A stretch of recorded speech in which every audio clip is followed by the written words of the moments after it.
ছাত্ৰ ছাত্ৰীসকল তোমালোক সকলোৰে খবৰ ভাল নে তোমালোকে এবাৰ নতুনকৈ ক্লাস 10 পাইছা আৰু আজিৰ ভিডিঅ তোমালোকৰ হৈতে তোমালোকৰ যেটো চেপ্টাৰ 1 নাম কি আছিল তোমালোকৰ বাস্তৱ সংখ্যা আৰু আজিৰ ভিডিঅ তোমালোকৰ অনুশীলনী 1.1 ৰ লগত জড়িত যিখিনি কনসেপ্ট আছে সেইখিনি তোমালোকৰ হৈতে আলোচনা কৰিম আৰু লগতে অনুশীলনী 1.1 ত থকা যিমানখিনি কোৱেশ্চন আছে গুটেইখিনি আজিৰ এটা ক্লাছতে তোমালোকৰ হৈতে আলোচনা কৰিম গতিকে ভিডিঅটি প্ৰথমৰ পৰা শেষলৈকে চাই থাকা আৰু ভিডিঅটি যিমান পাৰা হিমানে শেয়াৰ কৰি দিয়া সোৱা তোমালোকে সংখ্যাৰ হৈতে পৰিচিত হৈ আহিছা আগৰ ক্লাছসমূহত এটা সব বাস্তৱ সংখ্যা কি সো এটা সংখ্যা ৰেখা ঠিক আছে বাস্তৱ সংখ্যা বুলি ক'লে সো আমাৰ যিবিলাক আছিল পৰিমেয় সংখ্যা আৰু কি আছিল অপৰিমেয় সংখ্যা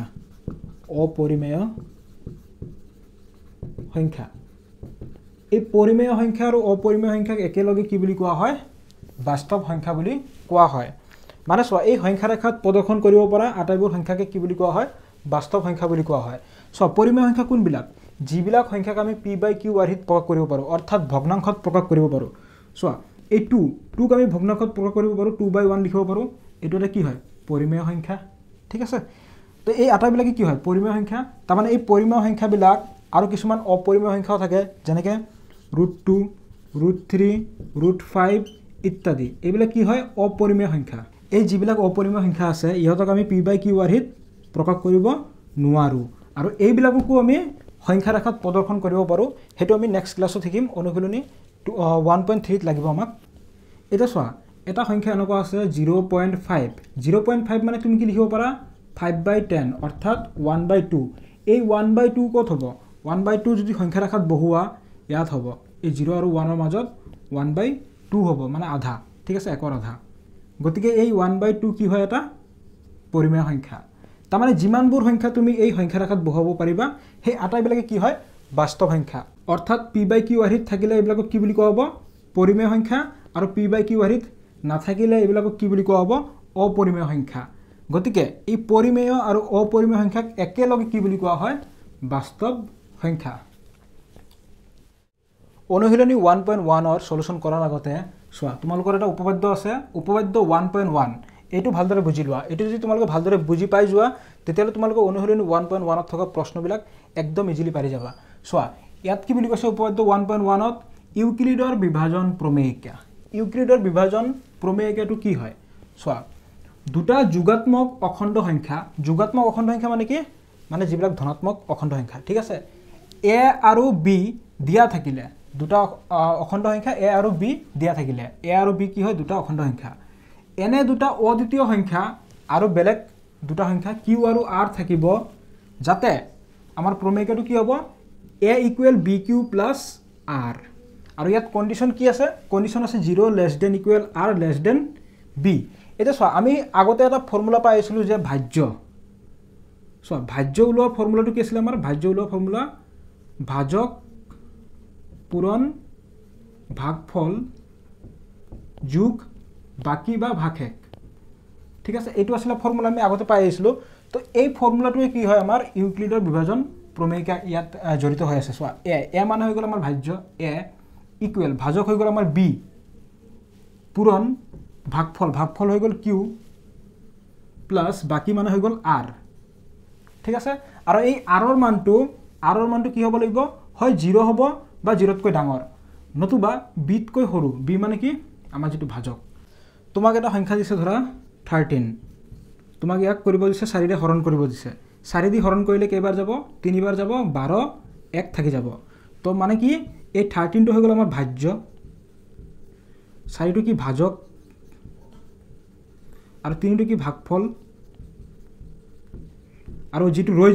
যোৱাটো কি বুলি কোৱা হয় বাকি বা ভাগশেষ বুলি কোৱা হয় ঠিক আছে আৰু এই ভাজ্য ওলোৱা ফৰ্মুলাটো কি ভাজক পূৰণ ভাগফল যোগ বাকি আৰু এই বাকিটো কি হয় যেটো 1 এটো কি হ'ব লাগিব 0 তকৈ ডাঙৰ বা 0 ৰ সমানো হ'ব পাৰে ঠিক আছে আৰু b তকৈ সৰু হ'ব লাগিব b মানে কি এই যেটো 4 তকৈ সৰু ওলাইছে ঠিক আছে এবাৰ বুজি পাইছা ইউক্লিডৰ বিভাজন প্ৰমেয়িকাটো কি এটা তোমালোকৰ কনফিউজন লাগিব পাৰে সোৱা এটা আছে আমাৰ কলন বিধি আৰু এটা আছে আমাৰ প্ৰমেয়িকা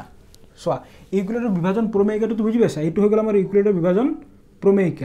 প্ৰমেয়িকা মানে কি এটা প্ৰমাণিত বিবৃতি মানে এইটো এটা বিবৃতি প্ৰমাণ কৰিবৰ কাৰণে ঠিক আছে সোৱা যাক অইন বিবৃতি এটা প্ৰমাণ কৰিবলৈ ব্যৱহাৰ কৰা হয় এইটোক অন্য এটা বিবৃতি প্ৰমাণ কৰিবলৈ ব্যৱহাৰ কৰা হয় কি প্ৰমাণ কৰিবলৈ ব্যৱহাৰ কৰা হয় কৈ আছো কলন বিধিটো কি হয় কিছুমান সুসজ্জিত ক্ষেপৰ স্তৰৰ এটা শ্ৰেণীয়েই কি কলন বিধি সুসজ্জিত ক্ষেপৰ স্তৰৰ এটা শ্ৰেণীয়েই এটা কলন বিধি এটো তোমালোকক কৰি দিলে আৰু ভালদৰে বুজি পাবা যিয়ে বিশেষ ধৰণৰ সমস্যা সমাধানৰ বাবে এটা প্ৰণালী আগবঢ়ায় এতিয়া আমি ইউক্লিডৰ বিভাজন প্ৰমেয়িকা আৰু কলন বিধি ক'ত ব্যৱহাৰ কৰিম ইউক্লিডৰ কলন বিধিটো কি হয় দুটা সংখ্যা দিয়া আছে সেই দুটা সংখ্যাৰ আমি যদি গসাউ উলিয়াব লাগে গসাউ উলিয়াবলৈ হলে ইউক্লিডৰ বিভাজন কলন বিধি আমি কি কৰো ব্যৱহাৰ কৰো আৰু এই ইউক্লিডৰ বিভাজন কলন বিধি ব্যৱহাৰ কৰি যেতিয়া গসাউ উলিয়াবা তেতিয়া তোমাক কি লাগিব এই প্ৰমেয়িকাটো প্ৰয়োজন হ'ব তো কলন বিধি আৰু প্ৰমেয়িকা ইয়াৰ ওপৰত আৰু ভালদৰে বুজি লোৱা তোমাক দুটা সংখ্যা দিয়া আছে 455 দিয়া আছে আৰু 42 দিয়া আছে এটা তোমাক কি বুলি কৈছে যে এই দুটা সংখ্যাৰ মাজত তুমি কি কৰিব লাগে গসাউ উলিয়াব লাগে ইউক্লিডৰ কলন বিধি ব্যৱহাৰ কৰি তো এনেকৈ লিখিবা এতেকে ইউক্লিডৰ প্ৰমেয়িকা ব্যৱহাৰ কৰি বুজি পাই আছা তাৰ মানে কি কৰিব লাগে কলন বিধি ব্যৱহাৰ কৰি ইহঁতৰ মাজত গসাউ উলিয়াব লাগে তো গসাউ উলিয়াবলৈ হলে তোমাক কি লাগিব এই প্ৰমেয়িকাটো লাগিব হয়নে ইউক্লিডৰ বিভাজন প্ৰমেয়িকা তো এনেকৈ লিখিবা যে এতেকে ইউক্লিডৰ প্ৰমেয়িকা ব্যৱহাৰ কৰি ফৰ্মুলাটো কি আছিল আমাৰ a equal bq plus r য'ত 0 less than equal r less than b এটা চোৱা এই ক্ষেত্ৰত এই দুটাৰ ক্ষেত্ৰত আমাৰ a কোনটো হ'ব আৰু b কোনটো হ'ব a আৰু b দিয়া আছে a আৰু b ৰ ক্ষেত্ৰত আমি কি কৰিব লাগে গসাউ উলিয়াব লাগে কলন বিধি ব্যৱহাৰ কৰি ঠিক আছে এতিয়া এই দুটাৰ ক্ষেত্ৰত আমাৰ a কোনটো হ'ব যেটো ডাঙৰ ইয়াত কোনটো ডাঙৰ 455 ডাঙৰ 455 equal bq plus r b কি আছে 42 ইনটু q মানে কি আছিল আমাৰ q মানে আছিল আমাৰ ভাগফল তো 42 দিয়ে কিমান বাৰ যাব এটো 10 বাৰ যাব 10 বাৰ গল প্লাস r মানে কি আছিল বাকি সো আমি কৰি দেখুৱাই দি আছো কি আছিল আমাৰ 455 42 দি যদি 10 বাৰ যায় 420 তেতিয়ালে আমাৰ কি ৰৈ যাব 35 ৰৈ যাব তেতিয়ালে আমাৰ r ৰ মান কিমান 35 তো এটো হৈ গল আমাৰ ইউক্লিডৰ বিভাজন প্ৰমেয়িকা এটা কলন বিধিটো কি আছিল আমাৰ কিছুমান সুসজ্জিত স্তৰ স্টেপ বাই স্টেপ আহি থাকিব যেতিয়ালৈকে তুমি এই r ৰ মানটো 0 নোপোৱা ইয়াত 0 নোপোৱা তেতিয়ালৈকে তুমি এই একেটা স্টেপ বাই স্টেপ আমি কৰি গৈ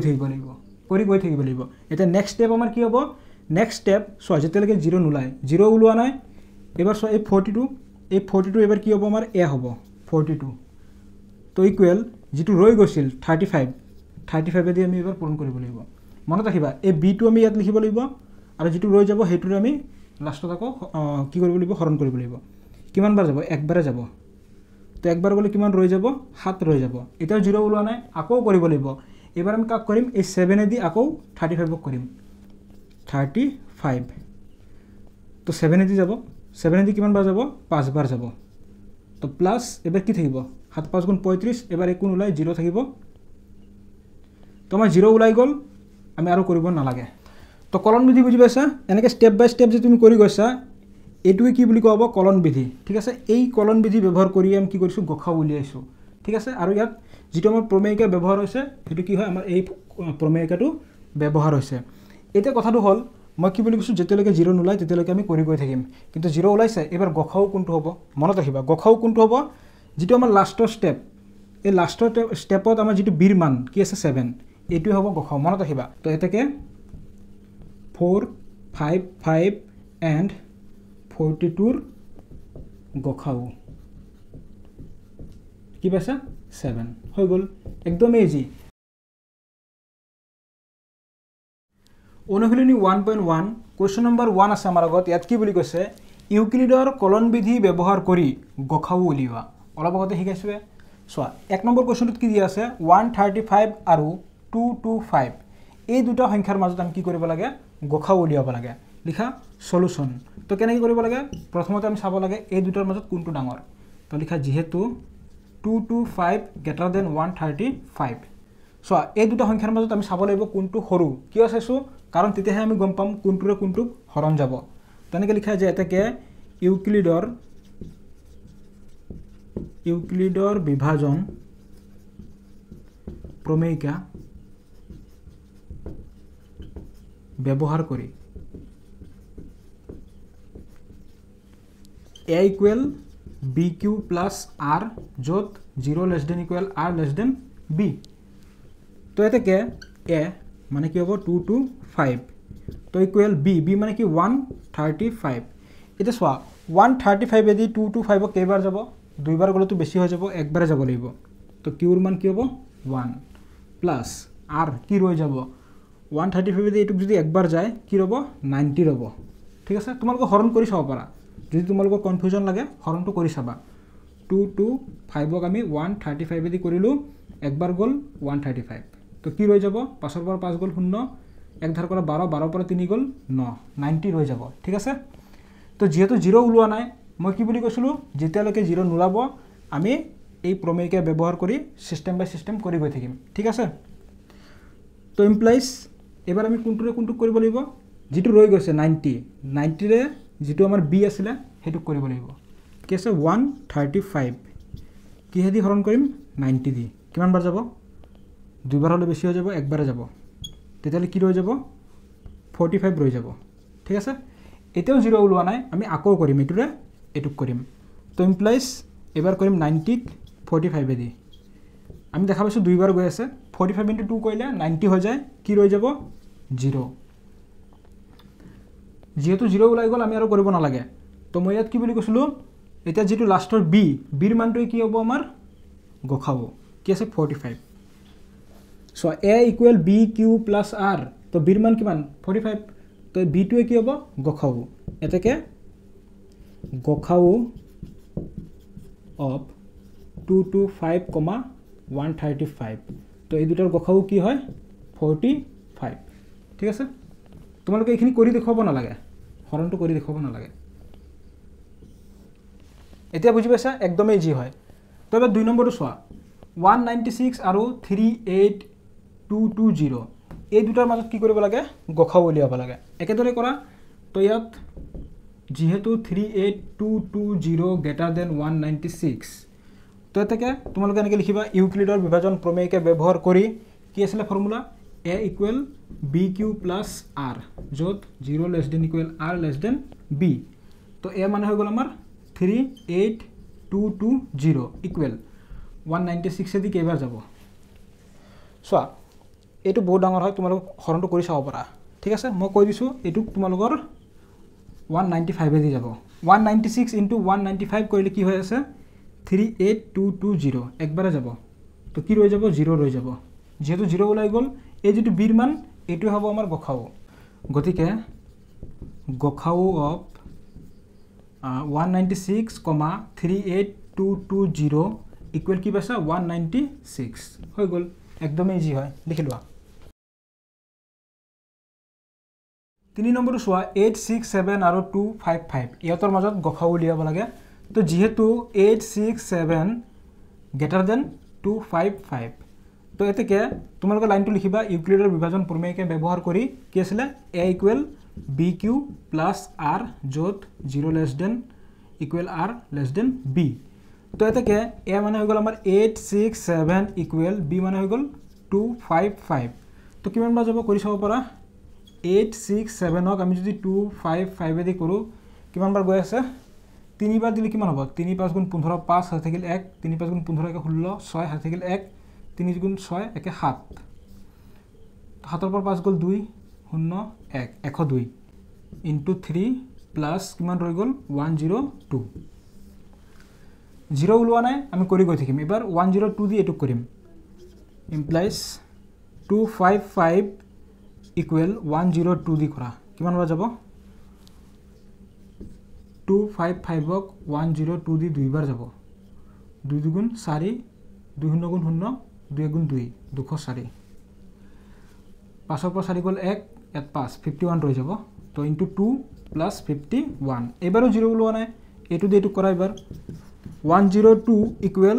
51 51 দি কেবাৰ যাব দুইবাৰ যাব এটু প্লাস 0 ৰৈ যাব হৈ গল তো এতেকে গখাও অফ 867, 255 এতৰ গখাও কি পাইছা লাষ্টৰ যেটো বিৰ মান 51 ঠিক আছে তোমালোকে ভিডিওটি ৰখাই লৈ লিখি লোৱা তো এবাৰ 4 নম্বৰ চোৱা কি বুলি কৈছে 272 আৰু 1032 ইহঁতৰ মাজত গখাও উলিয়াব লাগে তো লিখা যেহেতু 1032 গ্ৰেটাৰ দেন 272 ঠিক আছে তো তোমালোকে লাইনটো লিখিবা ইউক্লিডৰ বিভাজন প্ৰমেয়কে ব্যৱহাৰ কৰি a equal bq plus r য'ত 0 less than equal r less than b তো এৰ মান কি পাইছা 1032 ইকুৱেল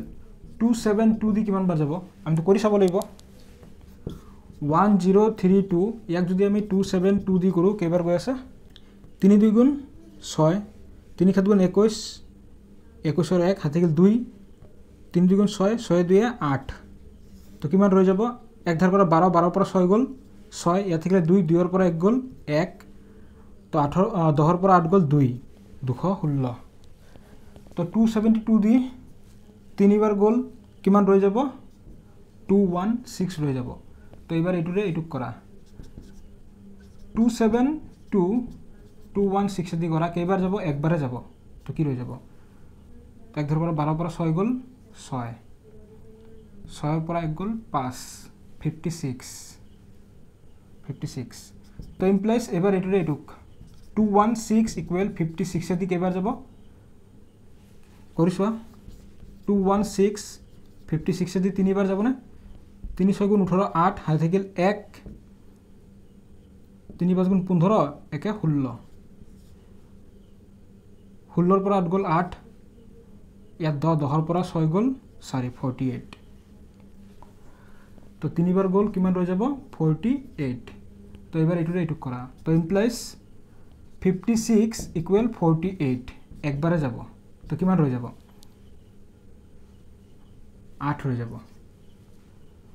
এবাৰো 0 ওলোৱা নাই আকৌ কৰিব লাগিব যেতিয়ালৈকে 0 নোলায় যেতিয়ালৈকে r ৰ মান 0 নোলায় আমি কৰিয়ে গৈ থাকিম ঠিক আছে তো ইমপ্লাইজ এবাৰ আমি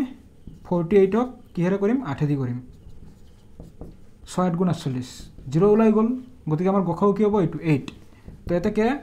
গখাও অফ 272, 1032 কিমান পাইছা 8 হৈ গল 5 নম্বৰ সোৱা আগৰ দৰে কৰিম সেম প্ৰসেস সোৱা কি আছে 405 আৰু 2520 তো ইয়াত যেহেতু 2520 গ্ৰেটাৰ দেন 405 তো ইকুইলিডৰ বিভাজন প্ৰমেয়কে ব্যৱহাৰ কৰি কি আছিল a equal bq plus r যত 0 less than equal r less than b তো এটাকে 2520 ইকুৱেল 405 এদি কিমান বাৰ যাব কৰিছোৱা তোমালোকৰ যদি কনফিউজন লাগি থাকে কৰি চাবা ঠিক আছে 2520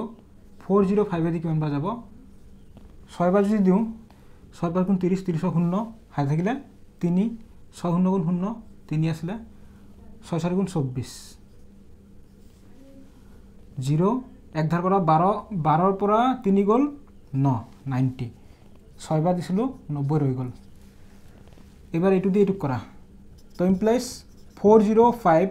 তোমালোকে ভিডিওটি প্ৰথমৰ পৰা শেষলৈকে চাই যাবা তেতিয়া ভালদৰে বুজি পাবা মাজৰ পৰা চালে ভালদৰে বুজি নাপাবা সো এতে 405 ক আমি 90 দি কৰিম কিমান বাৰ যাব 405 ক যদি আমি 90 দি কৰো 4 9 গুণ 36 আৰু 0 তো 5 নামিব আৰু এফালে 4 নামিব 45 4 বাৰ গল প্লাস 45 এবাৰ এটু দি এটুক 90 45 এদি দুই বাৰ যায় সকলোৱে জানা 0 ৰৈ যাব তেতিয়ালে গখাও কোনটো হ'ব 45 তো এটাকে গখাও অফ 405,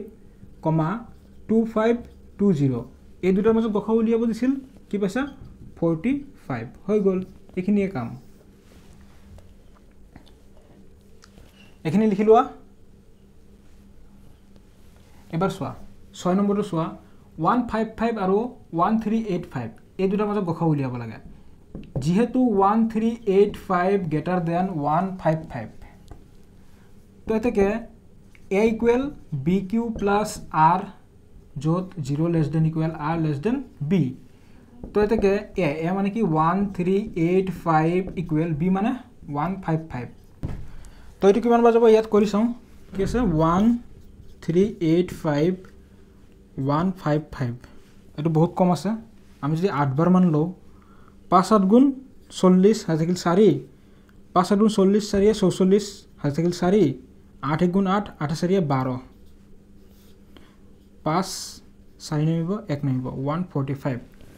তো 8 বাৰ গল 145 ৰৈ গল ঠিক আছে তো এবাৰ এটুৰে এটুক কৰা 155 ইকুৱেল 145 ইনটু কেবাৰ যাব একবাৰে যাব প্লাস কিমান হ'ব 10 হ'ব এবাৰ 10 দি 145 কৰা 145 ইকুৱেল 10 দি কিমান বাৰ যাব 14 বাৰ যাব 14 ইনটু 10 কিমান হ'ব 140 কিমান ৰৈ যাব 5 5 দি 10 কৰা তো ইমপ্লাইজ 10 কৰিব লাগিব আমি 5 দি কিমান বাৰ যাব 2 বাৰ যাব ইকুৱেল সৰি প্লাস 0 তেতিয়ালে আমাৰ গখাও কি থাকিব 5 তো এতেকে গখাও অফ 155, 1385 ইকুৱেল কি হ'ব 5 হৈ গল 7 নম্বৰটো চোৱা 384 আৰু 1296 যেহেতু 1296 গ্ৰেটাৰ দেন 384 তো এতেকে ইউক্লিডৰ বিভাজন প্ৰমেয়কে ব্যৱহাৰ কৰি a equal bq plus r যত 0 less than equal r less than b তো এ মানে হৈ গল আমাৰ 1296 ইকুৱেল বিৰ মান কিমান 384 তো এইটোৰ এইটো কিমান বাৰ গৈ আছে এইটোৰ এইটো 3 বাৰ গৈ আছে 3 বাৰ গলে কিমান ৰৈ যাব আমাৰ 144 ৰৈ যাব যেহেতু 0 ওলোৱা নাই এইটোৰ এইটো কৰিব লাগিব কৰা 384 144 এদি কৰা কিমান বাৰ যাব এইটো 3 বাৰ হলে বেছি হৈ যাব 2 বাৰ যাব তো 2 বাৰ গলে কিমান হ'ব 96 তো ইমপ্লাইজ এবাৰ এইটোৰে এইটো কৰা 144 ক 96 এদি কেবাৰ যাব একবাৰে যাব 48 ৰৈ যাব 0 ওলোৱা নাই এবাৰ এইটোৰে এইটো কৰা কি আছে 96 ইকুৱেল 48 এদি কেবাৰ গৈ আছে 96 ক 2 বাৰ যায় কি ৰব 0 হৈ গল তো এতেকে গখাও 384, 1296 এই দুটা গখাও কি হ'ব 48 হৈ গল তো তোমালোক হৰণবোৰ কৰি চাব পাৰা বাৰে কৰি দেখুৱা নাই ঠিক আছে তোমালোক ভিডিওটি ৰখাই লৈ দেখি লোৱা এবাৰ চোৱা 8 নম্বৰটো চোৱা 1848 আৰু 3058 তো যেহেতু 3058 গ্ৰেটাৰ দেন 1848 তো এতেকে a equal bq plus r যত 0 less than equal r less than b তো এতেকে এৰ মানে হৈ গল আমাৰ 3058 তো ইকুৱেল b বিৰ মানটো কিমান 1848 ইনটু q কিমান বাৰ যাব এটো এটুক 2 বাৰ হলে তো বেছি হৈ যাব একবাৰে যাব লাগিব তো একবাৰে গল কি ৰৈ যাব 1210 ৰৈ যাব এটো মই অলপ আগতে কৰি চাইছো হেকানে মোৰ মনত আছে এটো 1210 তোমালোকে হৰণটো কৰি চাবা ঠিক আছে এবাৰ এটো এটো কিমান বাৰ যাব 1848 ইকুৱেল 1210 কিমান বাৰ যাব 2 বাৰ হলে তো ইয়াতো বেছি হৈ যাব একবাৰে যাব একবাৰ গলে কিমান ৰৈ যাব 638 ৰৈ যাব তো এবাৰ এটো এটো কৰা 1210 638 কিমান বাৰ যাব সো 2 বাৰ দিলে ইয়াতো বেছি হৈ যাব একবাৰে দিব লাগিব তো একবাৰ গলে কিমান ৰৈ যাব 572 ৰৈ যাব এটো এটো কৰা এবাৰ 638 ইকুৱেল 572 মানে বাৰে একদম ডিটেইলছত বুজোৱা নাই তোমালোক তো অলপ আগতে বাকিখিনি বুজাইছোৱে হেকেনে এটো অলপ স্পিডত কৰি আছো ঠিক আছে তো এটো দি এটুক সোয়া কেবাৰ যাব একবাৰে যাব ইয়াতো একবাৰে যাব কিমান ৰৈ যাব 8 ৰ পৰা 2 গল 6 1 ধাৰ পৰা 13 13 ৰ পৰা 7 গল কিমান থাকিব 6 66 এবাৰ এটো এটো কৰা তো ইমপ্লাইজ 572 ইকুৱেল 66 কেবাৰ যাব 8 বাৰ যাব 8 বাৰ গলে ৰৈ যাব আমাৰ 44 তো এটো এটো কৰা এবাৰ 66 ক যদি আমি 44 এদি কৰো কেবাৰ যাব একবাৰ যাব কিমান ৰৈ যাব কিমান ৰব 22 ৰব 22 22 তো 22 দি এটো কৰা যেতিয়ালৈকে 0 নলাই আমি কৰি গৈ থাকিম যিমান ডাঙৰে নহক কৰি গৈ থাকিম ঠিক আছে সো 44 22 দি কৰিব লাগিব 2 বাৰ যাব তো 0 ওলাই গল আমি আৰু কৰিব নালাগে গতিকে এতিয়া আমি ইয়াত কি দেখা পাইছা আৰু মান 0 পাই গৈছা হেকানে আমি আৰু কৰিব নালাগে গতিকে গখাও কি হ'ব 22 তো এতেকে গখাও 1848,3058 তো এই দুটাৰ মাজত গসাউ কি হ'ব আমাৰ 22 হৈ গ'ল কোৱেশ্চন নম্বৰ 2 আছে আমাৰ আগত ইয়াত কি বুলি কৈছে চোৱা ভালদৰে বুজি লোৱা দেখুৱা যে যিকোনো যোগাত্মক অযুগ্ম অখণ্ড সংখ্যাই কি বুলি কৈছে অযুগ্ম অখণ্ড সংখ্যাই 6q + 1, 6q + 3 বা 6q + 5 আৰ্হিৰ য'ত q এটা কোনো অখণ্ড সংখ্যা লিখা সলিউশন ধৰা হল a এটা যিকোনো যোগাত্মক অযুগ্ম অখণ্ড সংখ্যা যিকোনো যোগাত্মক অযুগ্ম অখণ্ড সংখ্যা a বুলি ধৰি লৈছো আৰু b ৰ মানটো 6 বুলি ধৰি লৈছো ঠিক আছে ইউক্লিডৰ বিভাজন প্ৰমেয়িকাৰ সহায়ত কি আছিল a =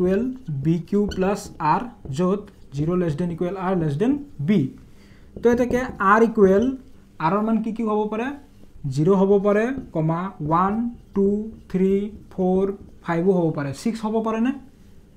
কাৰণ r ৰ মানটো b তকৈ সৰু 6 তকৈ সৰু হ'ব লাগিব 5 লৈকে হ'ব পাৰে ঠিক আছে তো r ৰ মান এইখিনি বহুৱাই এইখিনি যদি আমি বহুৱাও তেতিয়া হলে আমাৰ যেটো a এর মানটো কি হ'ব a মানে কি যিকোনো অখণ্ড সংখ্যা তো সংখ্যাটো কি হ'ব পাৰে a = b মানে 6q + r r ৰ মান 0 ঠিক আছে 6q + 0 মানে 6q a = r ৰ মান যদি 1 হয় চোৱা 6q + r ৰ মান 1 a = 6q + r ৰ মান 2 a = 6q + r ৰ মান 3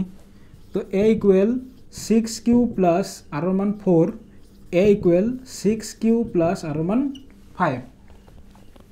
এতিয়া আমাক কি বুলি কৈছে এই এৰ মানটো যিকোনো অযুগ্ম সংখ্যা বুলি কৈছে যেহেতু a যিকোনো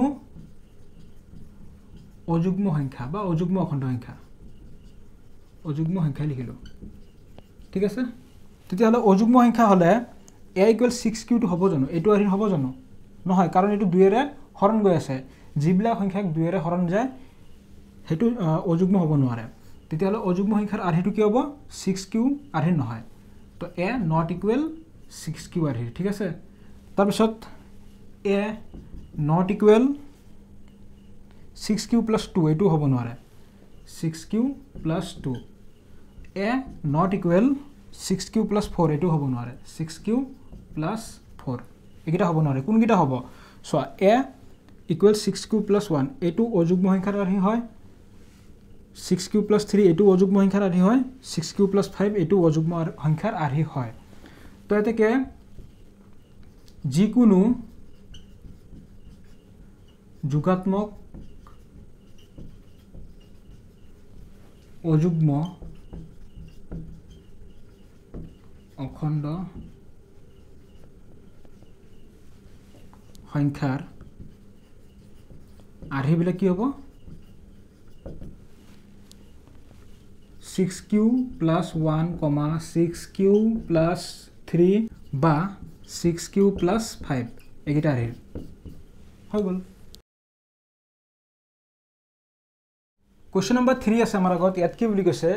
616 সদস্যৰ এটা সৈন্যবাহিনীৰ গোটে 32 জনীয়া এটা সেনা দলৰ পিছে পিছে কদম খুচকাৰি যাবলগীয়া হল মানে কি বুলি কৈছে 32 জনীয়া এটা সেনা দলৰ পিছে পিছে 616 সদস্যৰ এটা সৈন্যবাহিনীৰ গোটে কি কৰিছে কদম খুচকাৰি গৈ আছে মানে কদম তল 1 2 1 এনেকৈ গৈ আছে এটা কি বুলি কৈছে দুয়োটা দলেই এটা 32 জনীয়া সেনা দল আৰু এটা কি বুলি কৈছে 616 সদস্যৰ সেনাবাহিনী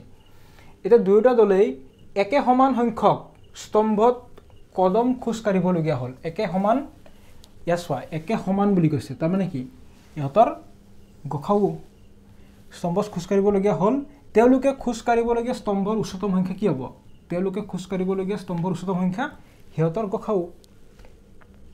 লিখা এনেকে সলিউশন তেওঁলোকে খুচকাৰিবলগীয়া স্তম্ভৰ উচ্চতম সংখ্যা হল হিহতৰ গখাও এতিয়া সংখ্যা দুটা কি আছিল আমাৰ এটাৰ সদস্য আছিল আমাৰ 616 আৰু এটাৰ সদস্য কিমান আছিল 32 তো এটাকে বা যেহেতু 616 গ্ৰেটাৰ দেন কি হ'ব 32 তো এটাকে ইউক্লিডৰ বিভাজন প্ৰমেয়িকা ব্যৱহাৰ কৰি ইউক্লিডৰ বিভাজন প্ৰমেয়কে ব্যৱহাৰ কৰি ইহঁতৰ মাজত গসাউ উলিয়াই দিয়া অলপ আগতে শিকি আহিছে কিদৰে গসাউ উলিয়াব লাগে so a equal bq plus r এইটো আছিল আমাৰ প্ৰমেয়িকা য'ত 0 less than equal r less than b তো এতেকে 616 ক 32 দি কিমান বাৰ যাব 19 বাৰ যাব কিমান ৰৈ যাব 8 ৰৈ যাব 0 ওলোৱা নাই আমি আৰু কৰিব লাগিব 8 দি 32 কৰা 32 কিমান বাৰ যাব 4 বাৰ যাব কি ৰৈ যাব 0 ৰৈ যাব এটা এই যেটো b বিৰ মানটো কি হ'ব আমাৰ গখাও এতেকে গখাও কি পাইছা 616, 32 কিমান পাইছা 8 গতিকে লাষ্টত এটা লাইন লিখি দিবা তেওঁলোকে খোজ কাঢ়িবলগীয়া স্তম্ভৰ উচ্চতম সংখ্যা কিমান 8 যেহেতু দুয়োটা দলে একে সমান সংখ্যক স্তম্ভত কদম খোজ কাঢ়িবলগীয়া হয় বুলি কৈছে সেইকাৰণে তেওঁলোকে খোজ কাঢ়িবলগীয়া স্তম্ভৰ উচ্চতম সংখ্যা কি হ'ব সিহঁতৰ গখাও তো সিহঁতৰ গখাও কিমান পাইছা 8 হৈ গ'ল কোৱেশ্চন নম্বৰ 4 আছে আমাৰ আগত ইয়াত কি বুলি কৈছে ইউক্লিডৰ বিভাজন প্ৰমেয়িকা ব্যৱহাৰ কৰি দেখুৱা যে যিকোনো যোগাত্মক অখণ্ড সংখ্যাৰ বৰ্গই হয় 3m নাইবা 3m + 1 আৰ্হিৰ বুলি দেখাব লাগে আৰু এই m টো কি হয় কোনো এটা অখণ্ড সংখ্যা ঠিক আছে লিখা সলিউশন লেট লেট মানে ধৰা হল a যিকোনো যোগাত্মক অখণ্ড সংখ্যা ঠিক আছে এতে ইউক্লিডৰ বিভাজন প্ৰমেয়িকা ব্যৱহাৰ কৰি কি আছিল a ইকুৱেল bq + r য'ত 0 less than equal r less than b এটাকে বিৰ মান কিমান হ'ব বিৰ মানটো সোৱা বিৰ মানটো 3 bq + r বিৰ মানটো 3 বুলি ধৰি লোৱা ঠিক আছে ইয়াত ধৰা হল বুলি লিখিছা বিৰ মানটো 3 বিৰ মানটো যদি 3 হয় তেতিয়াহলে r ৰ মান কি ওলাব r ৰ মানটো বিতকৈ সৰু হ'ব লাগে 0 হ'ব পাৰে বা 0 তকৈ ডাঙৰ হ'ব পাৰে 1 হ'ব পাৰে 2 হ'ব পাৰে 3 হ'ব নোৱাৰে কাৰণ বিতকৈ সৰু হ'ব লাগিব ঠিক আছে তো এটাকে r ইকুৱেল 0 হলে আমাৰ যেটো ইউক্লিডৰ বিভাজন প্ৰমেয়িকা কি হ'ব a ইকুৱেল bq + r বিৰ মানটো 3q + r ৰ মান কি হ'ব 0 তো 3q + 0 মানে 3q এইখিনিলৈকে ঠিক আছে এবাৰ চোৱা r ইকুৱেল 1 হলে a ইকুৱেল কি হ'ব 3q + r ৰ মান 1 তো r ইকুৱেল 2 হলে a ইকুৱেল কি হ'ব 3q + 2 হ'ব r ৰ মানটো সো ইউক্লিডৰ বিভাজন প্ৰমেয়িকা ব্যৱহাৰ কৰি দেখুৱা যে যিকোনো যোগাত্মক অখণ্ড সংখ্যাৰ বৰ্গই সো আমি ইউক্লিডৰ বিভাজন প্ৰমেয়িকাটো ব্যৱহাৰ কৰি এই যেটো a যিকোনো অখণ্ড সংখ্যা a তো ইয়াত বিৰ মানো বহুৱাইছো r ৰ মানো বহুৱাইছো এবাৰ এই a যেটো পাইছা ইহতৰ বৰ্গ কৰিলে বৰ্গই কি বুলি কৈছে বৰ্গ কৰিলে এটো আৰ্হিৰ পাব লাগে আমি ঠিক আছে এতিয়া এইগিটাক বৰ্গ কৰি চোৱা লিখা নেকে আকৌ m যিকোনো এটা অখণ্ড সংখ্যাৰ ক্ষেত্ৰত যিকোনো যোগাত্মক অখণ্ড সংখ্যাৰ বৰ্গৰ প্ৰকাৰক কি উলিয়াম এতিয়া আমি এই যিবিলাক এয়া দেখা পাইছা এই সংখ্যা কিটাক আমি বৰ্গ কৰিম তো প্ৰথমটো কাৰণে কৰা তো a ইকুৱেল কি আছিল 3q বৰ্গ কৰা a স্কয়াৰ এফালে কৰিলে এফালে কৰা ঠিক আছে 3 স্কয়াৰ মানে কিমান 9 3 স্কয়াৰ মানে 9q স্কয়াৰ 9 মানে তুমি লিখিব পাৰা 3 * 3 3 * 3 মানে 9 স্কয়াৰ তো ইকুৱেল 3 এই 3q স্কয়াৰক আমি m বুলি লিখিব পাৰো m মানে যিকোনো অখণ্ড সংখ্যা ঠিক আছে তো য'ত বা যেহেতু m ইকুৱেল 3q স্কয়াৰ এই 3q স্কয়াৰৰ মান যিমান পাবা সেই মানটো হ'ব কি m গতিকে এটো হৈ গ'ল m 3m তো 3m আহিত পাই গৈছো এটা গতিকে এই যেটো সংখ্যা আছিল আমাৰ এই সংখ্যাটো আমি 3m আহিত পাই গৈছো এবাৰ পিছৰটো কৰি দেখুৱা যেহেতু ইয়াত জাগা নাই মই এফালে লিখিছো তোমালোকে তলে লিখি যাবা ঠিক আছে তো পিছৰটো কাৰণে কৰা এটাকে a স্কয়াৰ ইকুৱেল পিছৰটো কি আছিল a equal 3q + 1 3q + 1 whole square বৰ্গ কৰা তো বৰ্গ কৰি কি হ'ব a + b হোল স্কয়াৰ ৰূপত আছে তো a স্কয়াৰ মানে 3q square a square + 2 a মানে হৈ গ'ল 3q * b মানে হৈ গ'ল 1 + b স্কয়াৰ মানে 1 স্কয়াৰ 3q স্কয়াৰ মানে কিমান 9q স্কয়াৰ প্লাস 3 দ্বিগুণ 6 into 1 6q plus 1 square মানে 1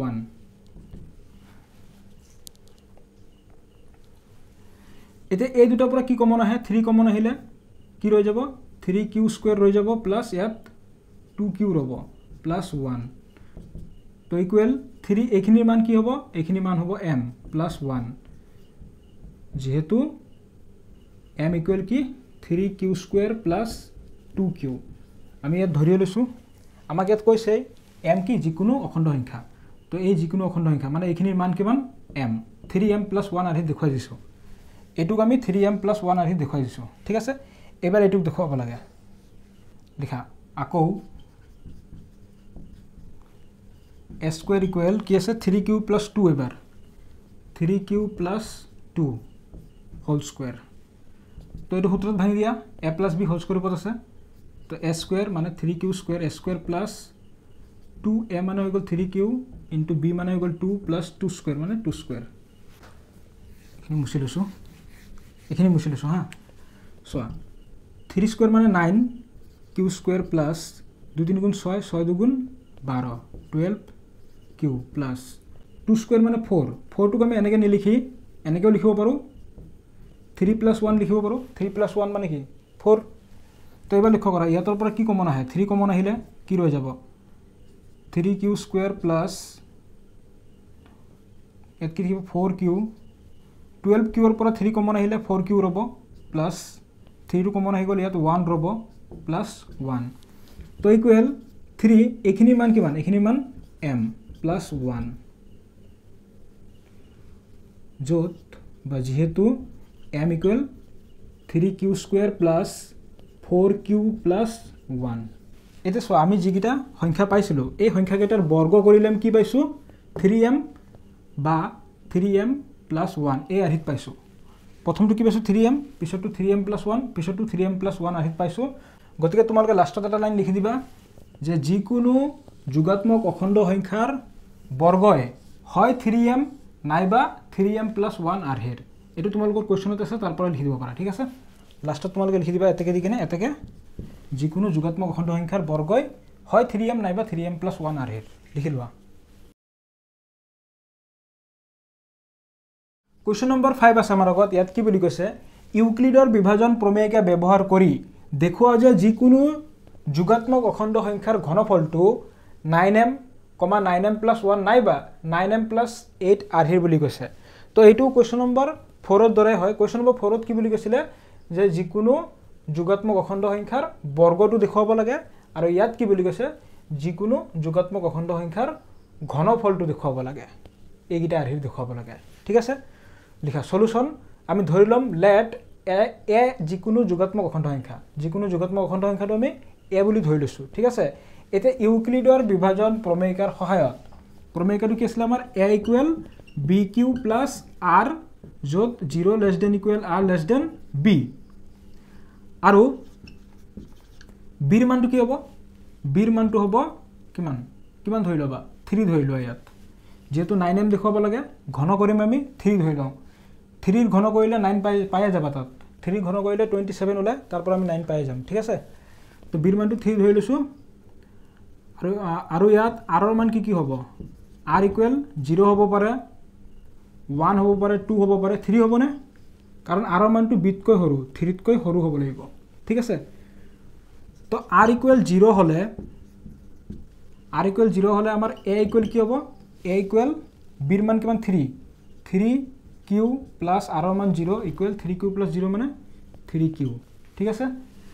তো r = 1 হলে a = কি হ'ব 3q + 1 r ৰ মান 1 হৈ গল r = 2 হলে a = কি হ'ব 3q + 2 ঠিক আছে তো এই তিনিটা হৈ গল আমাৰ সংখ্যা এটা পিছৰ কন্ডিশনটো চোৱা আকৌ m যিকোনো এটা অখণ্ড সংখ্যাৰ ক্ষেত্ৰত আমি 9m মানে m দেখুৱাব লাগে হেকানে m টো যিকোনো অখণ্ড সংখ্যাৰ ক্ষেত্ৰত যিকোনো যোগাত্মক অখণ্ড সংখ্যাৰ ঘনৰ প্ৰকাশ ৰাখি উলিয়াম যিকোনো যোগাত্মক অখণ্ড সংখ্যা এৰ মানটো কিমান 3q তো ইয়াৰ ঘন কৰা তো এৰ যদি আমি ঘন কৰো ঘন মানে কি কিউব কৰিলে 3q আছে ইয়াৰ কিউব কৰা 3q কিউব প্ৰথমতে আমি এটো কৰি লওঁ ঠিক আছে তাৰপিছত এটো কৰিম আৰু এটো কৰিম তো ইকুৱেল 3 কিউব মানে কি 27 কিউ কিউব তো ইকুৱেল 27 মানে আমি লিখিব পাৰোঁ 9 into 3 9 into 3 মানে 27 কিউ কিউব তো ইকুৱেল 9 3 কিউ কিউব এইটোৰ মান কি m m হৈ গ'ল যিকোনো অখণ্ড সংখ্যা এইটো এটা অখণ্ড সংখ্যা তো ইয়াৰ মানটো কি m তো লিখি দিয়া যেহেতু m ইকুৱেল 3 কিউ কিউব তো এ হৈ গ'ল যিকোনো যোগাত্মক অখণ্ড সংখ্যা তো ইয়াৰ ঘনফলটো 9m পাইছোঁ ঘনফলটো 9m ইয়াৰ ঘনফল 9m ঠিক আছে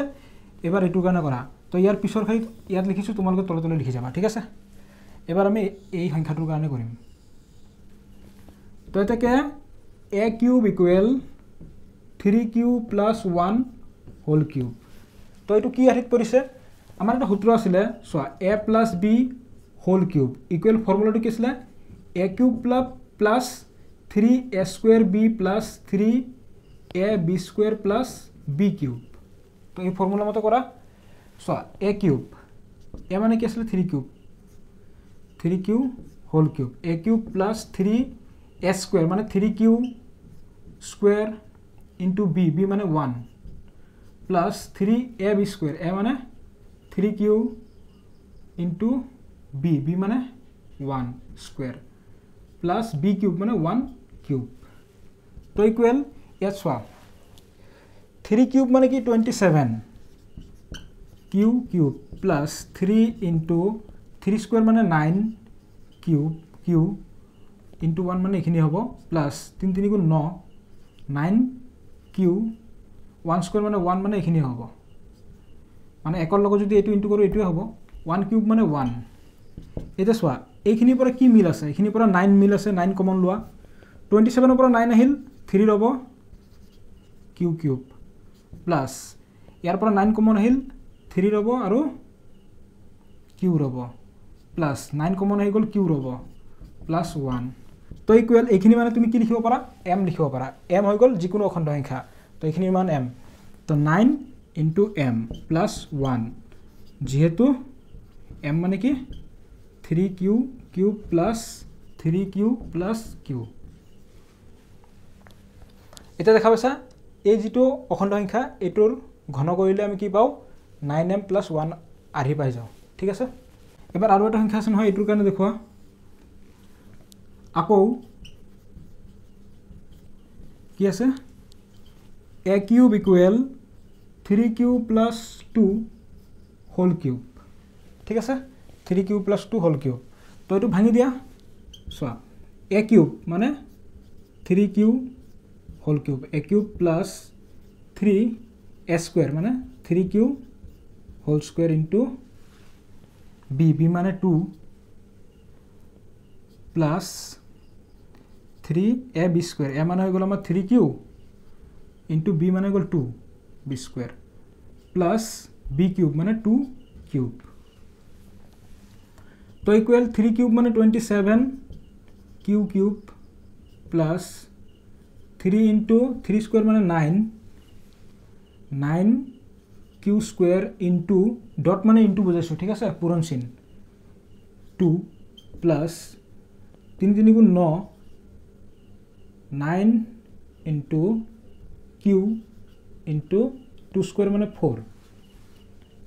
প্লাস 2 কিউব মানে 8 এটা লক্ষ্য কৰা এগিটাৰ পৰা কি মিল আছে এগিটাৰ পৰা তোমালোকৰ 9 মিল আছে 9 মিল থাকিলে সো 27 ৰ পৰা 9 আহিল কি ৰব 3 কিউ কিউব প্লাস এটা এইখিনিৰ পৰা যদি 9 আহে 9 টো আহি গল 3 আৰু 2 3 2 গুণ 6 6 ৰব আৰু কিউ স্কয়াৰ ৰৈ গল প্লাস 9 কিউ ইনটু 4 9 কমন আহি গল 4 ইনটু কিউ ৰব 4 কিউ হৈ গল প্লাস 8 তো ইকুৱেল 9 এইখিনি মানে কি এইখিনি মানে হৈ গল আমাৰ m প্লাস 8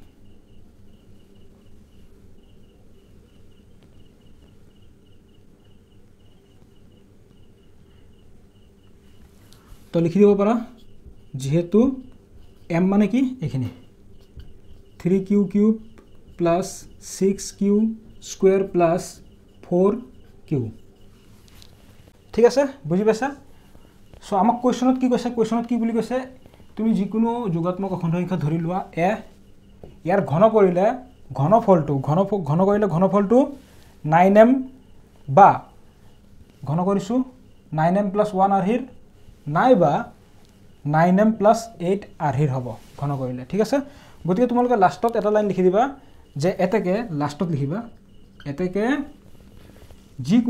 যিকোনো যোগাত্মক অখণ্ড সংখ্যাৰ ঘনফলটো 9m, 9m + 1 নাইবা 9m + 8 আৰ্হিৰ বুলি লিখি দিবা। ঠিক আছে, তোমালোকে ভিডিঅ'টি ৰখাই লৈ লিখি লোৱা, বা তোমালোকে যদি ধৰিব পৰা নাই ভিডিঅ'টি ৰখাই লৈ স্ক্ৰীনশ্বট মাৰি লোৱা আৰু জুম কৰি কিনে লিখি লোৱা। আৰু তোমালোকে যদি ভিডিঅ'টি এবাৰত বুজি পোৱা নাই ভিডিঅ'টি আকৌ এবাৰ চাবা, ধুনীয়াকৈ বুজি পাই যাবা। কুৱেশ্যন নম্বৰ 6 আছে আমাৰ আগত। ইয়াত কি বুলি কৈছে, ইয়াত কৈছে যে হিমাদ্ৰীয়ে 625টা ভাৰতীয় আৰু 325টা আন্তঃৰাষ্ট্ৰীয় ডাক টিকট সংগ্ৰহ কৰিলে। মানে ভাৰতীয় আৰু আন্তঃৰাষ্ট্ৰীয় ডাক টিকট সংগ্ৰহ কৰিলে হিমাদ্ৰীয়ে। এতিয়া তাই এইবোৰ এক বিশেষ থোপত ৰাখি প্ৰদৰ্শন কৰিবলৈ বিচাৰে, যাতে এটাও ডাক টিকট ৰৈ নাযায়। এতিয়া হিমাদ্ৰীয়ে সৰ্বাধিক কিমানটা থোপত ডাক টিকটবোৰ প্ৰদৰ্শন কৰিব, কিমানটা থোপত চোৱা, বিশেষ থোপত ৰাখিব বিচাৰে, তেতিয়াহ'লে কি হ'ব, ইহঁত দুটাৰ গসাও উলিওৱা, ইহঁত দুটাৰ গসাও যিমান হ'ব সিমানটা থোপ হ'ব, সিমানটা থোপত এই ডাক টিকটবোৰ কি কৰে প্ৰদৰ্শন কৰে ৰাখি। ঠিক আছে, তো লিখা সলিউশ্যন, তো সিহঁতৰ গসাও কেনেকৈ উলিয়াবা, ইউক্লিডৰ বিভাজন প্ৰমেয়কে ব্যৱহাৰ কৰি। চোৱা 625 গ্ৰেটাৰ দেন 325 যিহেতু, তো এতেকে ইউক্লিডৰ বিভাজন প্ৰমেয়িকা ব্যৱহাৰ কৰি এইটো ইজি আছে, তোমালোকে পাৰিবা। ইউক্লিডৰ বিভাজন প্ৰমেয়িকা ব্যৱহাৰ কৰি কিদৰে গসা উলিওৱা হয় জানাই। a = bq + r, য'ত 0 <= r <= b, তো ইমপ্লাইজ এ মানে কি 625ক 325 কিমান বাৰ যাব, একবাৰে যাব, দুইবাৰ হ'লে বেছি হৈ যাব, তেতিয়াহ'লে কিমান ৰৈ যাব, 300 ৰৈ যাব। ঠিক আছে, এবাৰ এইটো দিয়ে এইটো কৰা, 325 = 300 কেইবাৰ যাব, একবাৰে যাব, কিমান ৰৈ যাব, 25 ৰৈ যাব। এবাৰ এইটো দিয়ে এইটো কৰা, কিমান 300ক আমি কৰিব লাগে 25 দি, কিমান বাৰ, 12 বাৰ যাব, 12 বাৰ, কি ৰৈ যাব 0, তো এইটো হ'ব আমাৰ গসাও। তো এতেকে গসাও অফ 625, 325 ইকুৱেল কিমান 25, অৰ্থাৎ এনেকৈ লিখা এতেকে হিমাদ্ৰীয়ে সৰ্বাধিক 25টা থোপত ডাক টিকটবোৰ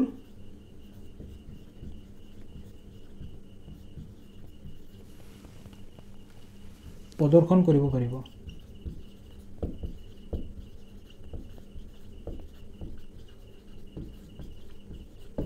তো লাষ্টত এনেকৈ লিখি দিয়া, হিমাদ্ৰীয়ে সৰ্বাধিক 25টা থোপত ডাক টিকটবোৰ প্ৰদৰ্শন কৰিব পাৰিব। কুৱেশ্যন নম্বৰ 7 আছে আমাৰ আগত। ইয়াত কি বুলি কৈছে, এই কুৱেশ্যন নম্বৰ 7টো কুৱেশ্যন নম্বৰ 6ৰ দৰে ছেমে হয়। চোৱা, দুডাল ৰছীৰ দৈৰ্ঘ্য ক্ৰমে 64 চেণ্টিমিটাৰ আৰু 80 চেণ্টিমিটাৰ।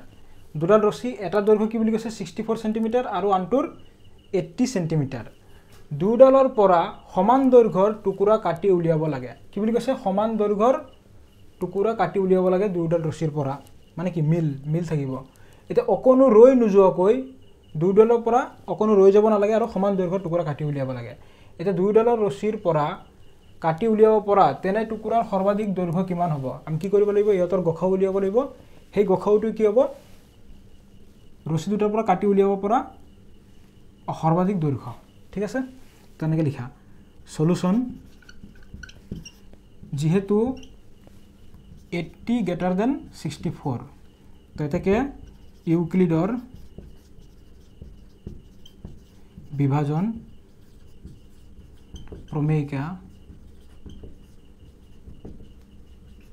ব্যৱহাৰ কৰি ইউক্লিডৰ বিভাজন প্ৰমেয়টো কি আছিলে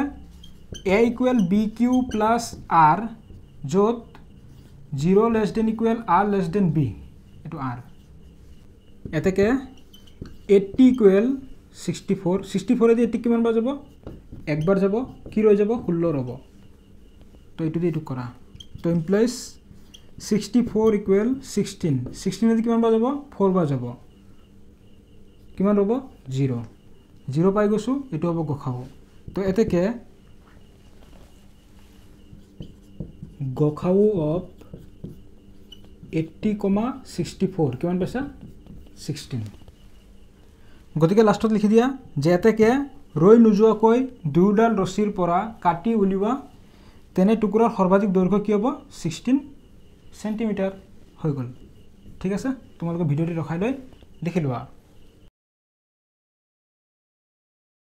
আজিৰ ভিডিঅ'টি ইয়াতে শেষ কৰিছোঁ আজিৰ ভিডিঅ'ত আমি কি আলোচনা কৰিলোঁ ইউক্লিডৰ বিভাজন প্ৰমেয়িকা আৰু কলন বিধি আৰু লগতে অনুশীলনী 1.1 ত থকা আটাইবোৰ প্ৰশ্নৰ সমাধান কৰিছোঁ আৰু নেক্সট ভিডিঅ'ত আমি অনুশীলনী 1.2 ত থকা প্ৰশ্নবোৰ সমাধান কৰিম যদি তোমালোকে ভিডিঅ'টি চাই ভাল পাইছা ভিডিঅ'টিত লাইক কমেণ্ট আৰু বন্ধুসকলৰ লগত শ্বেয়াৰ কৰিবলৈ নাপাহৰিবা গতিকে আজিৰ ভিডিঅ'টি ইয়াতে শেষ কৰিছোঁ লগ পাম নেক্সট ভিডিঅ'ত